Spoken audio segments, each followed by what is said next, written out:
কারণ আমার মাতার শাপমুক্ত হবার কোনো সম্ভাবনা নেই পুত্রী, কোনো সম্ভাবনা নেই। সম্ভাবনা আছে। আপনি ভগবান শিবের কাছে প্রার্থনা করুন, আর দেখবেন শীঘ্রই এক রঘুবংশী আসবেন আর মাতা অহল্যাকে অভিশাপ মুক্ত করে দেবেন। রঘুবংশী? হ্যাঁ, ক্রোধের বশে মহর্ষি গৌতম মাতা অহল্যাকে অভিশাপ দিয়েছিলেন, কিন্তু তৎক্ষণাৎ উনি বুঝেছিলেন যে কত বড় ভুল উনি করে ফেলেছেন। অভিশাপ তো আর ফেরত নেওয়া যায় না, কিন্তু উনি মাতা অহল্যাকে উদ্ধারের পথও নির্ধারণ করে দিয়েছিলেন। একদিন এক রঘুবংশী, এক পুণ্যাত্মা ওই আশ্রমে আসবেন, আর মাতা অহল্যার সত্য জেনেও উনি কোনো প্রশ্ন না করে করুণা আর সমবেদনায় আপ্লুত হয়ে মাতা অহল্যাকে স্পর্শ করবেন।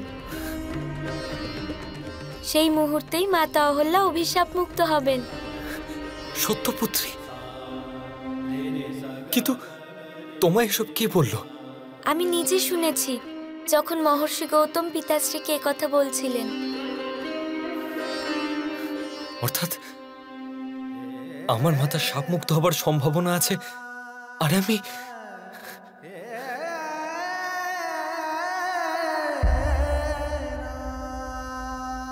এই সত্য অবগত করানোর জন্য আমি সর্বদাই তোমার কাছে ঋণী থাকবো সীতা। তুমি সবার সহায়তা করো, সর্বদা সবার সমস্যা দূর করো।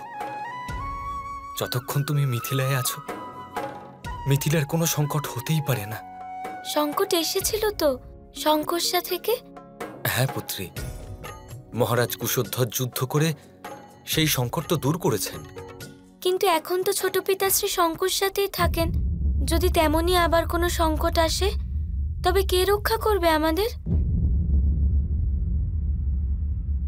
তুমি তুমি রক্ষা করবে পুত্রী। আমি? হ্যাঁ পুত্রী, একমাত্র তুমি, যেই মহান শিবধনুকেও হাতে তুলে নাও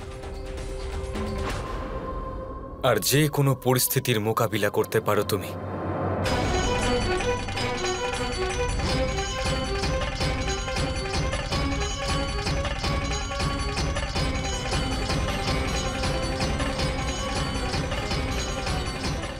সত্যকে লোক এ কারণেই ভয় পায়, কারণ তারা মনে করে যে সত্য সমস্যার সৃষ্টি করে।